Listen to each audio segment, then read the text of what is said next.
Okay, please be seated. Welcome to another class of the Peaceful Solution Character Education Program Teacher Certification course. I'd like to thank everybody that's here at the headquarters today, and also those of you that are online. One of the things that we'd like to stress is that this is a teacher certification course, and so really all that are learning the Peaceful Solution, most that we've seen, once they start really practicing, is that they want to become teachers too. So we encourage you to go that route. So tonight, we're still working out of the respect unit. I wonder, is this monitor working? We're still working out of the respect unit. If you could put up the first slide. Yep, that's it right there. And this book is, it's kind of thick. It's got a lot in it, a lot of information in it, and I look forward to some of the coming chapters also. There's a great chapter on bullying and how to respond to bullying and what bullying is, and the different types. So this is one of the things that shows where the Peaceful Solution really does help you in everyday life. Every part of the Peaceful Solution, everything that we've learned is useful, of course, in everyday life. The Peaceful Solution teaches you how to respond to things, how to control your actions in everything that you do, how to think properly, if you will, and how to also consider other people's feelings and their thoughts, and consider where they've been, being considerate of others, empathizing with others, and so forth. So this is a great unit, and we are on page, actually we're on page 38, but we're going to go back to the lesson plan for a minute. Before we do that, I'd like to just go all the way back to lesson plan 2, page A. And just, going over the basic note to the teacher, first of all, since we are striving to be teachers. And you can't miss reiterating these things to people. You have to take this in and do it over and over and over again to develop this positive character and to develop the teaching skills that you need in teaching the Peaceful Solution. Now, on lesson plan 2, page A, it's the introduction, or it's chapter 2, respect for myself, and it's the note to the teacher. Someone once said, if we are to achieve real peace in the world, we shall have to begin with our children. And for many reasons, true peace does not exist within our world today. Our children are suffering, and as parents and educators, we suffer with them.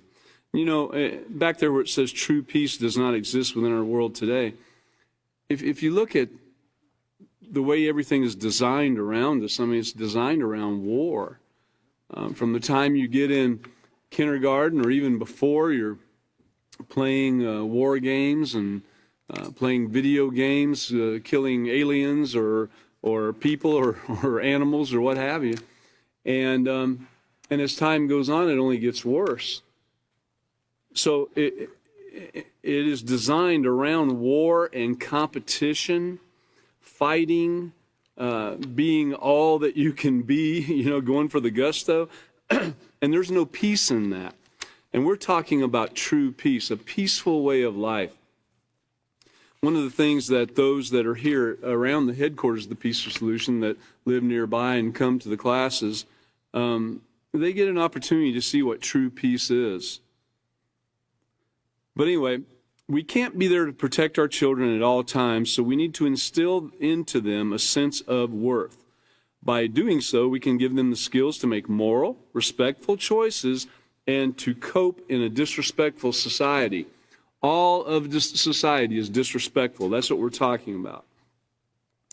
From every commercial on TV that you see, whether it's a pharmaceutical advertisement or an advertisement for the the best beer or the best chips or the best whatever. There's a lot of disrespect in each and every one of those commercials when you sit down and really look at it. So this lesson, Respect for Myself, will focus primarily on the importance of acquiring self-respect as an essential part of positive moral character development. And remember, it's character development. You don't make up your mind one night that you're going to do this and you go and read the book and now you have great character. It doesn't work like that. Nor could you change your personality that quick either. You could change clothes that quick, but it wouldn't change you. So this is going to focus primarily on self-respect as an essential part of that moral character development. Children often devalue their own worth as human beings, and this lack of self-respect sometimes results in choices that lead to risk-taking behavior. The latest report from the book Teen Sex by Julie K. Endersby states that the AIDS virus is practically common among young people. 1/5 of all people in the United States who have AIDS are in their 20s. These people were most likely infected with HIV in their teens. Teaching children to value themselves will give them the ability to preserve their health, safety, and well-being. For some students, this might be the first time they receive any information on how to develop respect for themselves. And this is basic groundwork that's necessary for their success in life. And how true that is. I mean, think back to when you were a child and on into your teen years. And though you might have been taught to, take a bath or a shower every day, wear clean clothes, don't do this, don't do that, do this, do that. Really focusing on self-respect was not something that was very common. Now, focusing on self-esteem is what a lot of parents pushed on their children, esteeming themselves to be better than other people. I knew a group of young men that went to a private school. It was a religious school. It was a private religious school that is based basically all over the world, and they've been in a lot of trouble here lately, but they were taught an extreme amount of self-esteem, that they were better than anybody else. And it was evident when you would meet them. I mean, you could almost pinpoint, hey, you went to such and such a school, didn't you? And it was almost always true. I mean, they just had this certain air that they were better than anybody else. So that self-esteem is not what we're talking about. We're talking about self-respect, doing those things necessary to have success in life, not necessarily what you would call, huge financial success or success with dating or success with whatever you want to choose, being a successful football, basketball, hockey player, whatever. We're not talking about that. We are talking about self-respect. Self-respect. So some of these things that are necessary for to build and develop the self-respect, these topics that are presented in this lesson are the power of optimistic thinking, over the power of negative thinking, the importance of having positive internal language, and specific skills for replacing negative self-talk. That's learning how to respect yourself.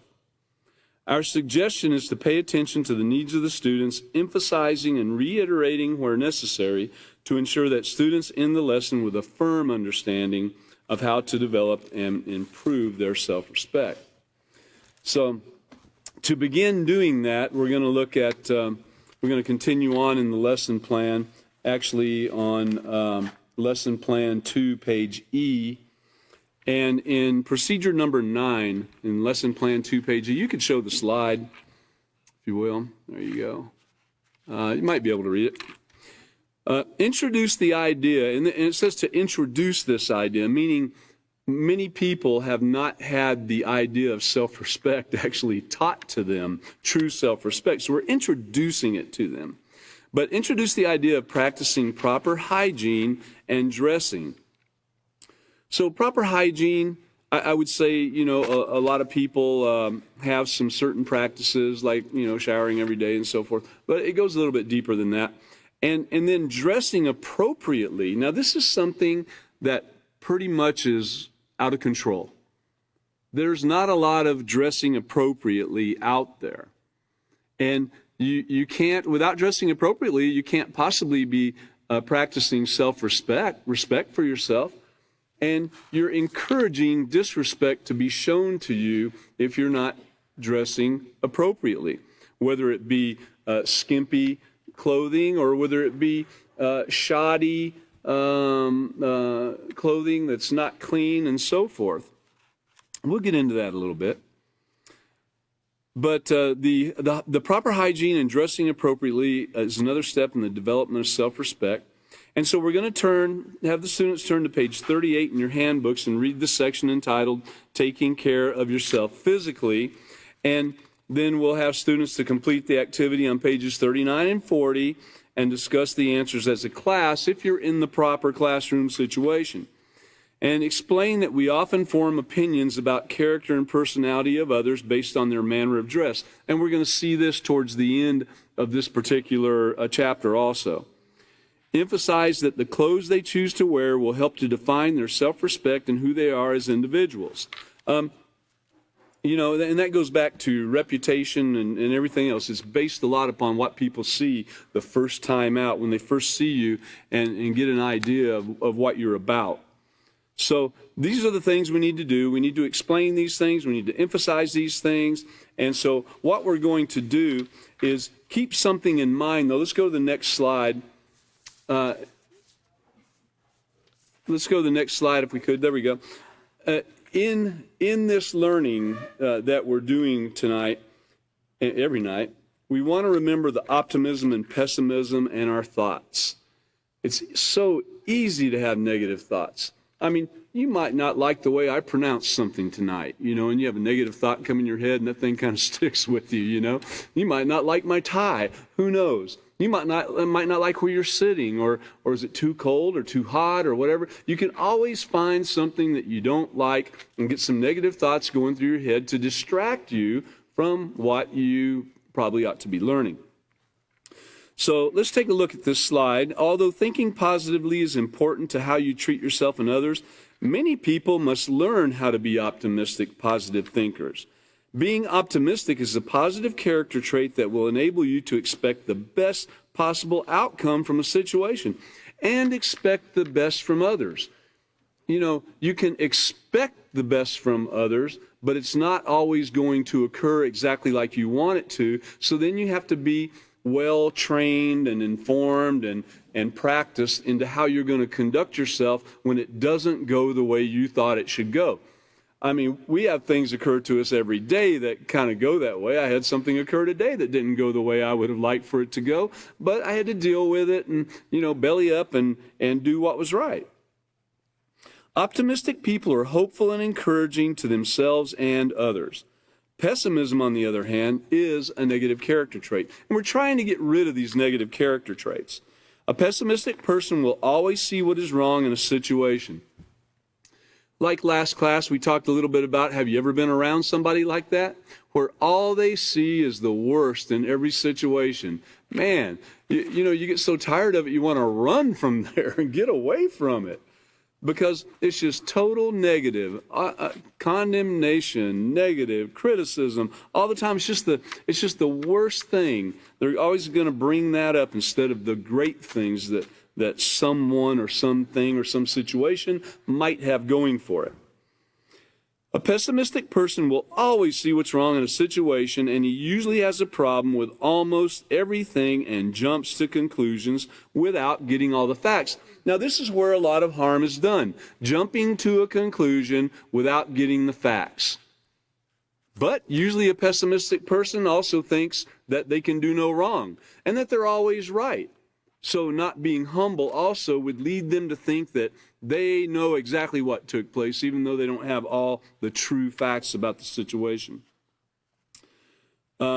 Pessimistic people are negative thinkers, and a pessimistic thinker has a tendency to feel badly about himself and the world around him. Okay, so that's enough there. And let's go on to page 38 of the respect unit. You can show the next slide there if you like. You won't be able to read it probably, but that's what it looks like. And you can go ahead and take it down. That's what page we're on, page 38. So this is taking care of yourself physically. Along with being careful about your thoughts and what you conform to, another important aspect of learning to show respect is to care for yourself physically. And we're going to see some things that you might not have known. We're going to look at a few things that if you don't take care of yourself physically, you're not going to like what you see. And you might have already experienced some of the things. But taking the time to practice proper hygiene, and wearing clean clothes daily are sure signs that you are taking care of yourself and that you respect yourself. And I might add those around you too. You are also approaching an age, now this was particularly written for a younger age group, but it applies in all situations. It applies for everybody, no matter what age you are. But you are also approaching an age where physical and chemical changes within your body might mean wearing deodorant or taking an extra shower during the day. If that's possible, some don't have that capability. But that's okay. The process of growing up means making adjustments and getting used to the new person you see every time you look in the mirror. In fact, at this time in your life, you might not feel comfortable with all the physical changes you're experiencing, but give yourself a little bit of time. Although it might seem like forever, the physical changes you're going through are only temporary. So in the meantime, don't put yourself down. Remember that negative self-talk. We don't want to do that. Or alienate yourself from your friends and family because you're uncomfortable with your appearance. Now, a lot of people, especially when you get up there in the teen years, there's a lot of that negative self-talk. You look in the mirror and nothing looks right, you know. My nose is too big. My ears are too big. My hair won't grow here. Or I got too much hair growing here. Or, you know, I've got a pimple today. Or you could come up with all kinds of stuff to cut yourself down about. But just know that everybody else goes through it too. So just be patient and continue to build a moral character and have moral values. And remember, building a moral character and having moral values doesn't just come overnight. You have to work on it. You have to develop these skills. That's what they are. They're skills, and you have to develop them. I'd like to take a look at the next slide, please. Now, on this particular slide, you might be able to read it out there. On a basic level, personal hygiene means cleaning and grooming your body, nails, hair, and teeth. This is from a website called Embody, but it also runs into the CDC website. It also extends to your clothing and the tools that you use for cleaning and grooming. Keeping spaces like your bathroom clean is often an extension of great personal hygiene. Now, what many people don't often consider is how personal hygiene can affect numerous aspects of your life. It might improve health and limit the risk of illness or disease. It can also make you feel better about yourself, improve your work life, make you more confident and approachable in social settings. The effects go way beyond physical health and socializing. Poor hygiene can cause or exacerbate depression or anxiety problems and make a person isolate themselves. Now get that. If you've ever known anybody with depression, and depression is a thing that's really hard to bust out of. You don't just tell somebody, you know what, you're not going to be depressed anymore. I want you to stop being depressed today. You know, it does not work that way. You can tell them all along. It's like telling them not to have diabetes or something. You know, you can't just tell them not to be depressed. So where does this depression come from? Well, we can see right here, and there's countless studies that show that this poor hygiene can lead to some of this. So the poor hygiene can cause or exacerbate the depression or anxiety problems and make a person isolate themselves, making the situation worse. Many people learn oral hygiene and bathing habits at a young age, and shaving, laundry, and other when they get a little bit older. Now, because of this progression, poor personal hygiene is a sensitive topic. You might be reluctant to bring up issues because you don't want to offend the person or criticize them for not doing something they should have learned at a young age. All right, so thinking, let your wheels go to work there, your thinking wheels, and think about when's the last time you ran across someone like this that you might be wanting to, hey, man, dude, why don't you take a shower, Who knows? It might have been recently. But this is an essential issue because hygiene choices have a profound impact on the quality of life as well as mental and physical health. Now, who would have known that it had an impact on mental health? So here's a closer look at how proper and poor hygiene can affect your life. You can drop that slide for a minute. So looking at that, what does this have to do really with respect? What does it have to do with the peaceful solution? Well, look, I thought I was learning about character, Well, these might be some of the things that are going through your mind or a student's mind. Why? What does this have to do with anything? And I can bet you this, especially if one of those students doesn't shower on a normal basis or doesn't care about the clothes that they wear and so forth. So you can bet that there are people already thinking negatively about the things being said and wondering, why is this coming up, all right? So we're going to look at why, okay? And why it deals with self-respect. All right, let's go to the next slide. So some of the effects of great personal hygiene, each person's idea of great personal hygiene might be different slightly because of upbringing, culture, or available resources. Now, keep this in mind. Notice that religion, upbringing, culture, all these things, there might be something there that teaches differently than what I just said about taking a shower every day. There might be. I don't know. But whatever the case, I'm not condemning anybody's culture on that, but it has been proven that keeping clean, whether showering, bathing has a lot of different aspects. It doesn't mean you have to jump in a swimming pool to clean off, or a big old bathtub full of 100 gallons of water. It just means to be clean, and people have found many ways of doing that. Even having a glass of water and a little bit of soap can sometimes get the job done. So we're not talking about anything extravagant. And then also the available resources. Well, if you don't have any water, how are you going to take a bath, right? I mean, just think about it for a minute. How would you? Well, you're not going to if you don't have any water. So we see some situations that might be extreme. And so there you go. That's how it is. So whatever applies here. Anyway, these practices will help you experience the positive effects of great personal hygiene. And here's some basic cleanliness practices necessary for what we've seen to be general health, disease prevention, and so forth. So bathing regularly. Now, a shower or bath is not only necessary to remove dirt, bacteria, and external substances, it also helps wash away natural oils and dead skin, which build up on the surface of the body. Trimming your nails, that's something a person might want to do. Keeping your fingernails and toenails trimmed and in great shape will prevent problems such as infected nails and digits. Also, bacteria can get stuck under nails, increasing the danger of illness and infection. I chuckled just a little bit at that because, I've seen some really, really long fingernails before, even amongst people that were working in some of the building trades. Now, one of the things I learned at a young age in learning how to work with wood and metal and work on cars and so forth was that, you need to have those fingernails trimmed back a little bit so you can at least move your fingers around and do stuff. I mean, they do get in the way if they get a little bit too long.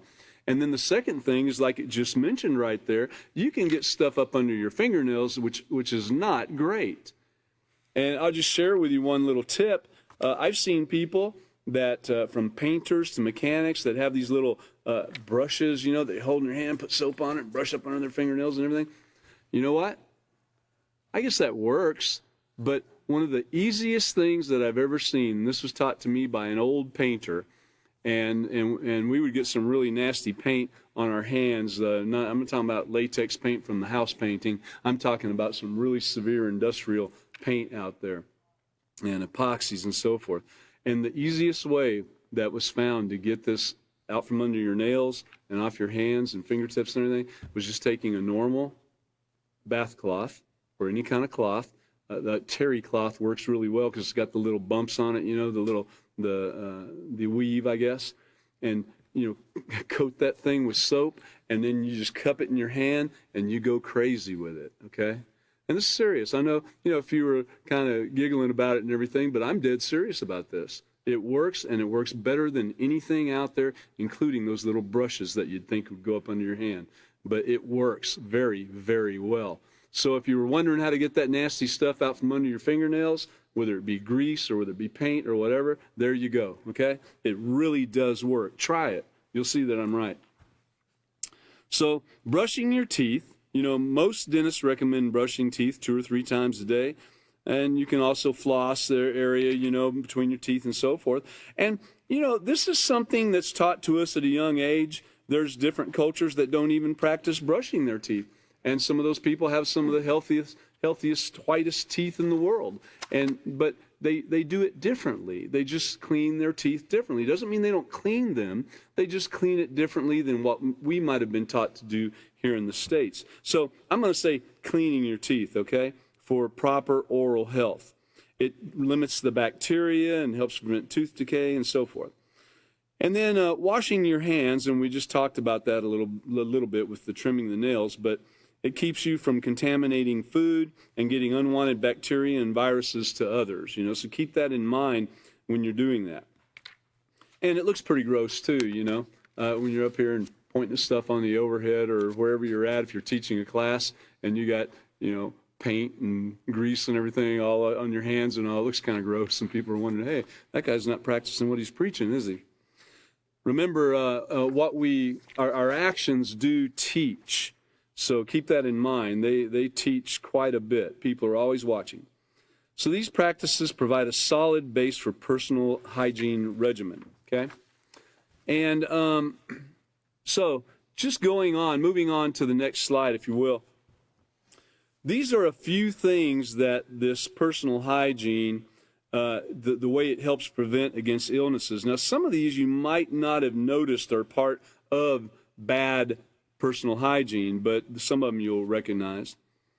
But you can avoid these things with proper personal cleaning practices. All right? So, athlete's feet, that's one of them. All right? Uncleanliness, unclean area, unclean situation can result in athlete's feet, which is not a great thing, if any of you have ever had it. Body lice. All right. Well, any kind of lice is going to have you itching like crazy. So it's not great to have.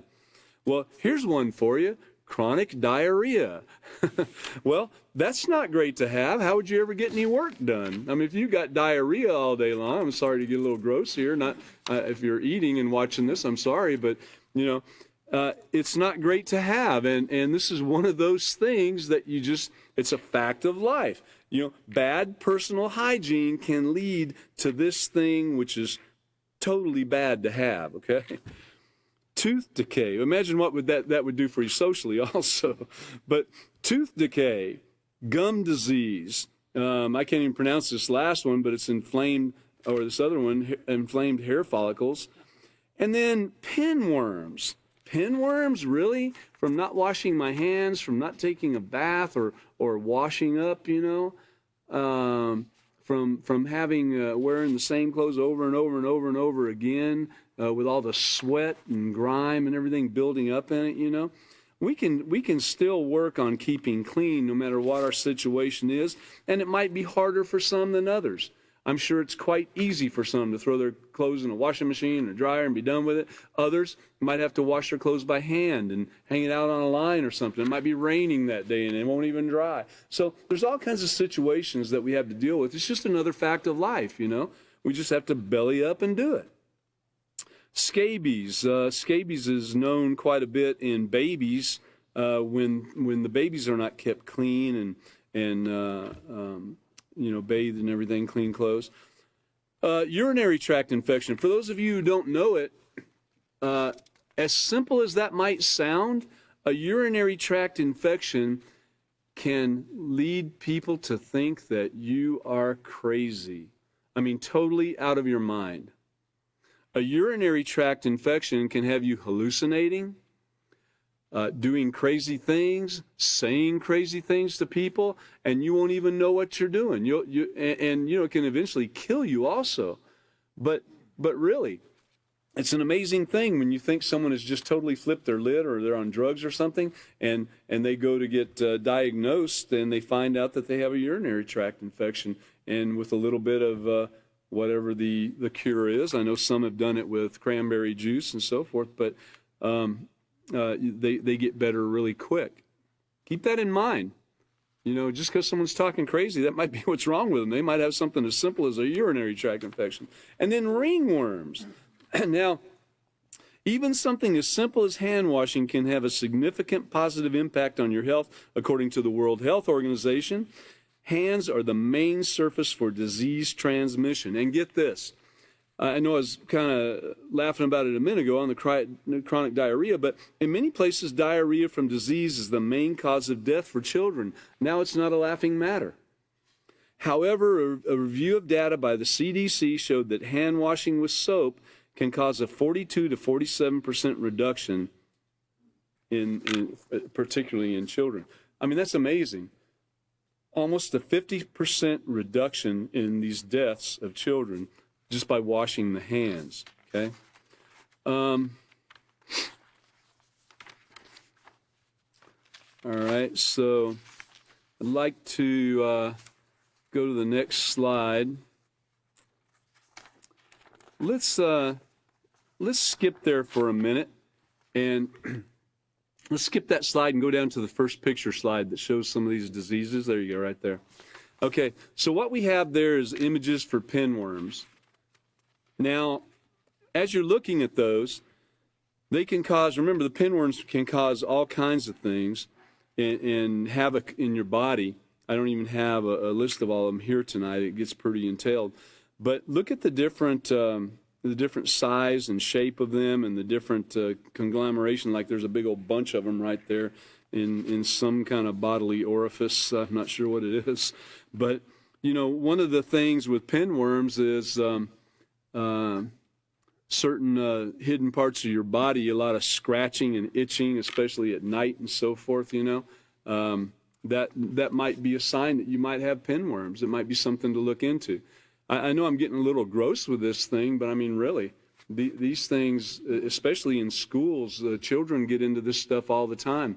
In the elementary schools, because of the lack of proper hygiene and the children being taught self-respect, and possibly the parents too, there's a lot of lice, scabies, there's pinworms, there's roundworms, there's all kinds of things that get passed on in the schools. And I mean, it's pretty bad, actually.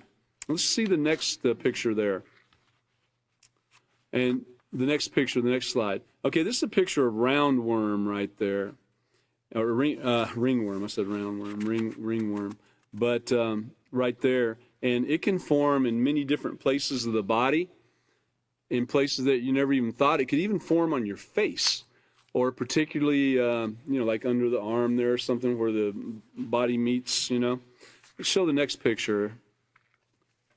Okay, this is the same thing. This is the roundworm, and it's on a foot.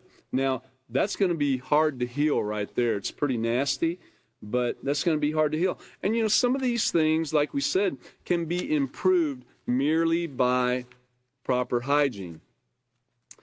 Now, again, what does that have to do with the peaceful solution? What does that have to do with self-respect? Well, self-respect. Remember, we're learning how to respect ourselves and also others. And so if we want to keep these diseases from occurring within our bodies, we don't want to get sick. We don't want to break down our immune system. We don't want to get anything we can pass on to others, which many of these things are contagious. So if we're going to show self-respect to ourselves and others, we need to work at being clean, practicing proper hygiene, right? You see how it's starting to get in there and work with the peaceful solution? Let's back up to the slides right before right before those pictures. It starts with improves overall health and wellness. Yep. Okay, so personal hygiene helps you protect against certain diseases. It also brings a higher level of overall health and wellness. Your immune system and other essential systems within your body can function better if they are not being bombarded by preventable infections caused by poor hygiene practices. Also, proper hand washing can limit the danger of contracting a cold or flu virus. Now, there we go. There's something that you can use to help from getting a cold or a flu virus. With all the viruses going around these days, your hygiene practices can also affect those around you. If you care about others, if you respect others, if you show true care and concern for others and yourself, you won't be wanting to pass this on. So if you're preparing food, caring for children, working on surfaces used by others, unwashed hands can transmit bacteria, a virus, or other illnesses that are close to people that are close to you. You know, think about it. True care and concern, all right? Okay, and then increased health risks. So poor hygiene can increase the risk of illness or disease, and these are not diseases that you typically catch by, they say by chance, but rather are illnesses that come from a lack of personal cleanliness. You might think it just popped in there, but, you know, there's always a reason that something occurred or an illness or something came upon you. There's a reason there if you go back and check. You know, there's a cause for it all. So many diseases that affect the skin surface and gastrointestinal tract. Now this was important. I wanted you to see that. The diseases that affect the skin surface and particularly the gastrointestinal tract come from poor bathing practices. Really? You mean because of my poor bathing practices I can have some gastrointestinal problems? Really? I didn't know that. So if you've got some of those problems, look at your hygiene practices. I'm saying that, I mean, this is everybody. This is for all of us, you know. I'm not, you know, saying that anybody out here, you know, has that particular thing, but wearing dirty clothes, not washing your hands before handling food. The CDC's list of hygiene-related illnesses also includes parasitic fungal infections that will remain in or on your body until they are somehow eradicated, somehow treated, okay? It doesn't just go away. Then also, you know, it talks about lack of self-esteem. Well, we want to talk about self-respect, and how we care for our body and appearance is connected to how we respect ourselves and how other people see us in every type of situation.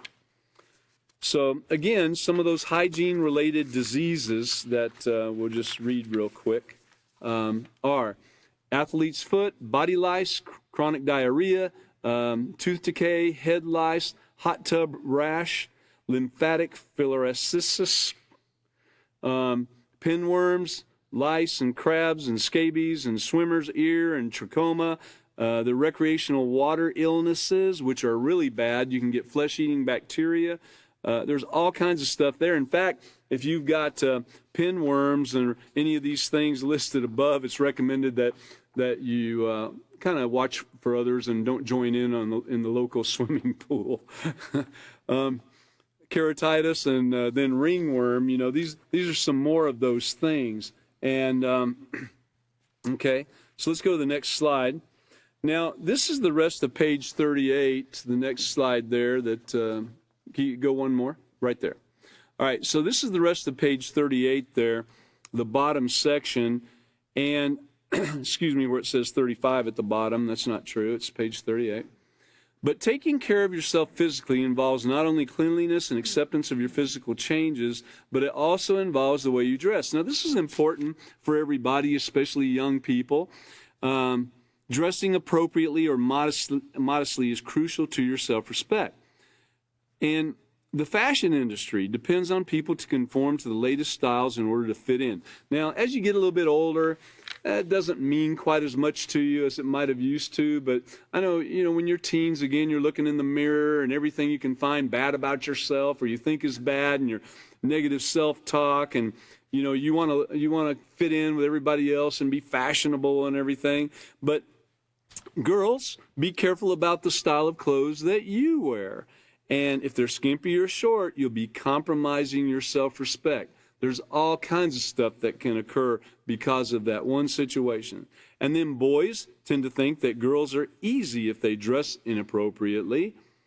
Boys, you too have an obligation to dress appropriately. Using a belt when necessary to hold your pants in place shows respect for yourself. Baggy pants that fall below the hips and display your undergarments are not appropriate. And I'm sorry I'm chuckling, but I've seen this in action before.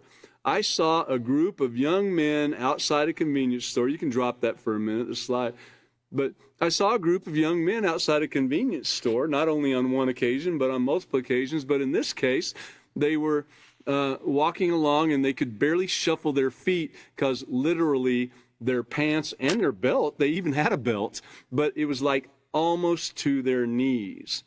And you could see the boxer shorts that they had on, I guess they look to get certain color plaid shorts depending on what neighborhood they're in. But they could barely shuffle their legs. And I thought, what if there was an emergency and they had to run? They would be sitting there going, it's kind of ridiculous, but really, they couldn't have moved. They couldn't have run to get out of the way of a truck fixing to hit them. That's just how it is. And so, as ridiculous as that is, and I'm sure everybody has seen, similar situations. I saw another guy was broke down the side of the road, and these guys had gotten out of the car and they were pushing the car. Well, the same thing. Their pants were down there by their knees, and there they were, their shorts just sticking up in the air as they were pushing the car. Now, come on, that's not self-respect. So it's a sad situation. And, as bad as it is, it was kind of funny at the time because I just couldn't imagine anybody dressing that way. So baggy pants that fall below the hips and display your undergarments are not appropriate, and neither is being in a public place without a shirt. And you see that sometimes. People walking in the convenience store, no shirt on. It's kind of ridiculous, You might expect that if you're at the beach or something. I don't know. I haven't been to the beach in a long time, but I think they do that there, but you wouldn't expect to go to Walmart and see some guy walking in without a shirt on. I remember they used to have signs that said, no shirt, no shoes, no service. Now there's certain places they can't do that because it's actually legal to walk around without any clothes at all.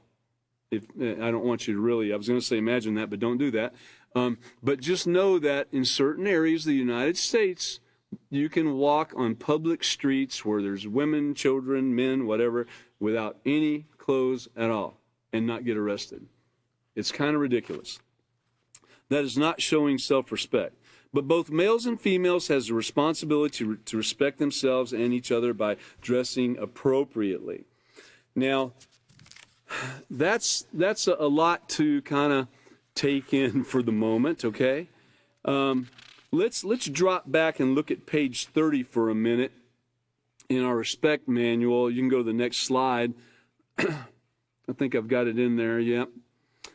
People who respect themselves will not be pressured into doing something that's morally wrong. Now, so this is what we're talking about. Boys, girls, you won't be pressured into dressing inappropriately, men, women, if you have built this moral character and you're practicing self-respect. You might be tempted to because of the way we were brought up, but you don't have to do that. So here's the bottom line.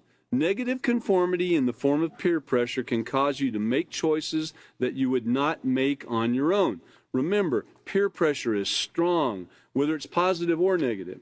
And the influences, like all the movies, Hollywood, the internet, what they're wearing out there is what a lot of young people want to wear. When they see it on a movie, they want to dress like that. When they see their hair fixed in a movie a certain way, they want to fix their hair that way. It just carries on. They look up to these people that they're looking at on the internet and in the movies and so forth. But if your friends cannot respect your decisions, then reevaluate your friendships and run from these people that are trying to get you to do wrong. A real friend will encourage you to respect your mind and body by not smoking, abusing drugs, alcohol, engaging in premarital relations. A real friend will warn you of the risk of sexually transmitted diseases and the consequences of unwanted pregnancy, besides the millions and millions of abortions. But do not put aside your self-respect and other positive character traits in order to fit in with the crowd. Make every effort to develop the positive character trait of self-respect and hang on for life, because your life does depend on it, okay? And then the next slide, if you will. So in the next slide, this is the self-control diagram, which, I mentioned before. And, of course, it never hurts to, if you want to drop that slide for a minute, never hurts to put this back in your mind, the stop sign: stop, think, consider your options, and proceed with the right choice. You got to stop, evaluate things, see what's going on, use the knowledge that you have, the power that you have from practicing the peaceful solution, and use it to make a right choice. And know that, going back to the slide there, that self-control diagram, know that this is how it works. You got that incident or that trigger, and now you got to stop and think. The thoughts come next. See the arrow, incident or trigger, then the thoughts. And so you got to stop and you got to start thinking and consider what you want to do, because the next thing that gets affected are your feelings. Now, once your feelings are affected, it's hard to bust off of that. If you're getting angry, if you're starting to feel a little bit of rage coming on, man, it is hard to back off of that. Or if you're starting to feel like blaming somebody for something, it's really hard to pull away from that too. And your emotions start flowing, and you start feeling all these different emotions that then take you away and take your actions away if you're not careful. You should not base your decisions upon emotions. You should go back and think about it and use a logical thought process using the peaceful solution before it gets to that point. So when your actions finally do take place, when you finally make that decision and make a move, then you're going to have consequences or rewards for what takes place. Remember that. It's just a big circle. That's how it works.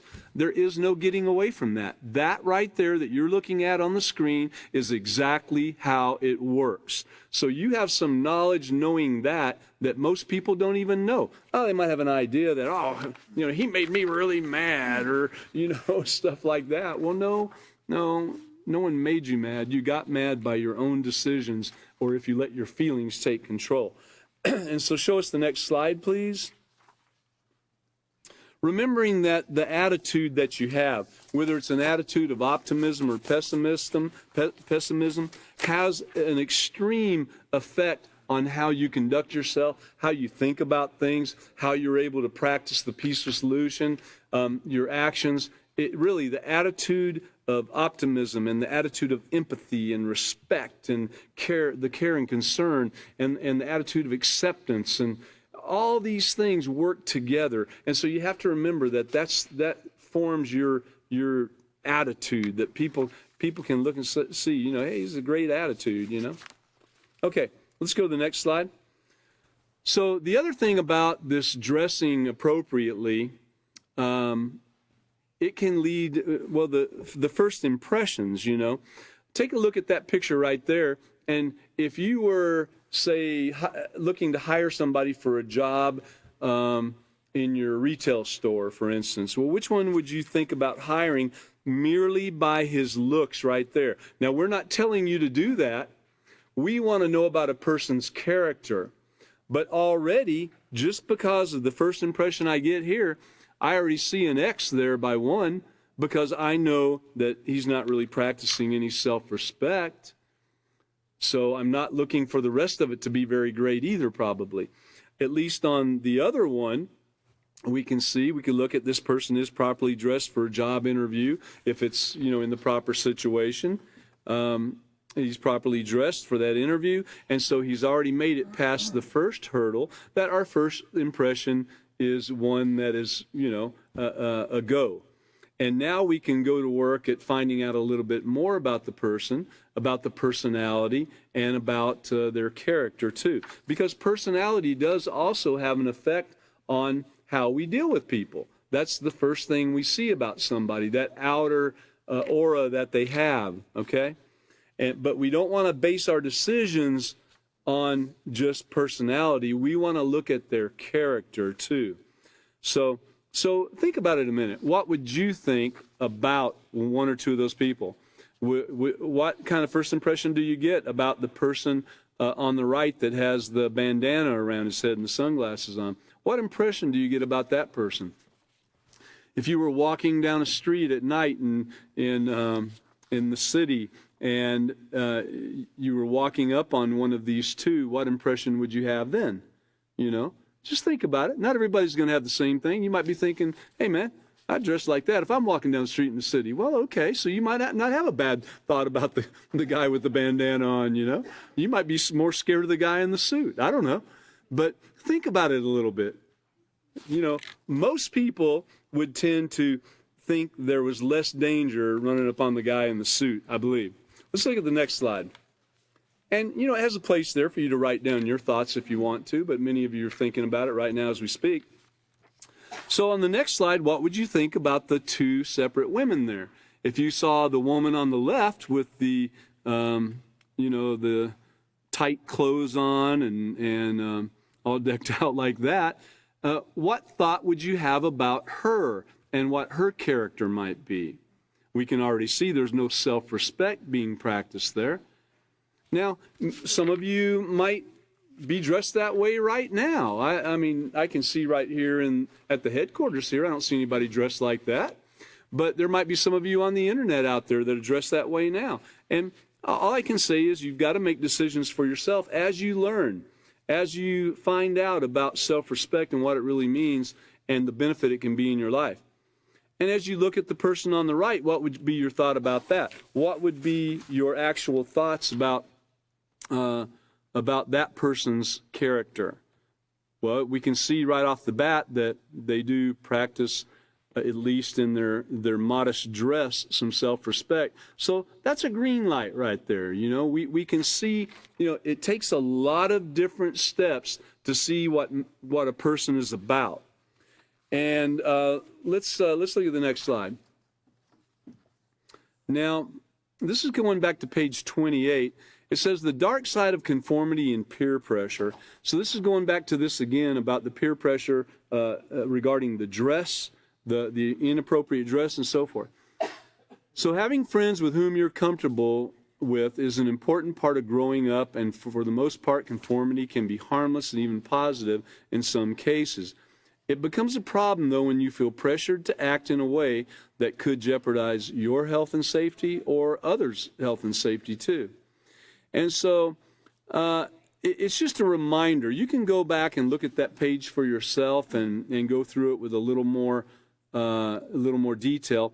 But the box in the middle talks about people trying things for the first time that leads to continual disrespect and continually hurting yourself and others. Also, let's see if I got time. Page 90 of the character unit. So I want to talk a minute about your reputation. Your reputation precedes you. This is page 90 in the character unit, and we don't have it on the slideshow, but it goes with everything we're talking about. If you don't bathe, then you get a reputation of someone who doesn't bathe, and people are probably going to stay away from you. They're not going to trust that you would handle their food properly. They're not going to trust that you would actually be diligent in doing much of anything properly, because you're already showing some things about how you don't respect yourself, and why would anyone expect that you would respect them? So your reputation precedes you, and the way you dress, just like the pictures we just saw.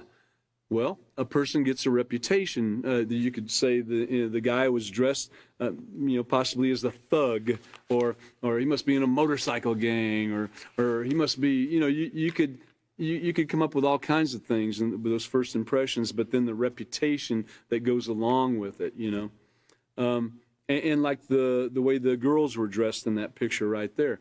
Well, one would tend to have a reputation of being more modest, probably, and the other one possibly not. But that reputation, the repetition that takes place in the way you dress, and the repetition in how you practice personal hygiene and so forth, becomes part of that reputation that you have. Your reputation is developed over time, and it is the overall quality or character as seen or judged by people in general. And once a bad reputation is established, it's difficult to undo what others think of you. And a lot of things can lead to that reputation too, not only what you do, but what other people say about you, whether it's true or not true. You still might have a reputation, and that's part of whole another classes about not tearing down someone's reputation and making their life miserable in one way or another. Let's go to the next slide, please. This is page 41. And page 41, if you look, I'll just read this to you in the lesson plan. Page 41 is actually missing here, but we know page 41 is a valid page, so we're going to look at it. And so page 41 says, respect for yourself comes through loud and clear by the way you choose to dress. Fashion styles and trends will come and go, but you must always keep your self-respect. Clothes have always been associated with human dignity and respect, and have you ever noticed that judges and other people of authority dress either in robes or suits? Because a judge gets up there on the judge bench, and if he's got the bandana on, the sunglasses, you're going to be thinking, what's up with this guy? You have a certain thought already on how things should go and what they should look like, okay? And so the next part of the lesson plan, which we'll do a little bit of this, but the next part of the lesson plan, procedure number 10, says to conclude the lesson by emphasizing that having self-respect is a combination of many different factors, such as valuing life, avoiding risky behavior, thinking positively, and dressing appropriately. So see, it's all these things combined. It's not just one thing. And you can't say to yourself tonight, I'm going to practice self-respect from now on. Well, you're going to make mistakes. You can make a decision to start doing it, but you're going to practice. You're going to make mistakes. Don't kick yourself too hard. Get back up. Set your mind in advance, no matter what influences or negative peer pressure comes your way. And so by thinking positively, dressing appropriately, and we want to encourage students to diligently strive to develop the trait of self-respect and value themselves as unique human beings with unlimited potential, as long as they base their decisions on true moral values. And it says to go to page 42, which is what we're going to do real quick. Page 42. And this is 42 in respect unit. It says, respect for myself means learning to value and appreciate that there's only one me, recognizing that I have many talents and abilities, not falling for negative conformity and peer pressure, choosing friends who share my interests and respect my goals, being an optimistic, positive thinker, that's so huge, avoiding risky behavior, keeping my decisions based on true moral values, taking care of myself physically, which we just covered in depth, wearing appropriate, modest clothes. Now, we are going to, I'd like to mention one thing before we close out. And back, I think it was on page 36 or so, replace those thoughts. No one is immune to having those negative thoughts. You've got to deal with the disappointments, setbacks, and making mistakes while you're trying to do this, while you're determined to have a positive moral attitude about self-respect and practicing this self-respect. If you make a mistake, it doesn't mean you're a failure. Don't beat yourself up by saying mean and hurtful things to yourself. Remember, practice self-respect. And if you've got a bunch of negative thoughts in your mind from being pessimistic for many years, imagine a big eraser in your head that simply gets in there and erases any negative thoughts about yourself as easily as chalk from a blackboard, okay? And remember this overhead, please, on the overhead, if you could. Attitude. Attitude is everything. Get in there and remember to have that attitude of self-respect, that attitude of peace all the way around, okay? And so I'd like to thank everybody for coming tonight. And next class will be on 2/22/23 at 5:30 p.m., and Chris will be the teacher. So we look forward to having you here. Those of you out there on the internet and those of you here at headquarters, we want you to come back and continue in this teacher certification course. So thank you for coming.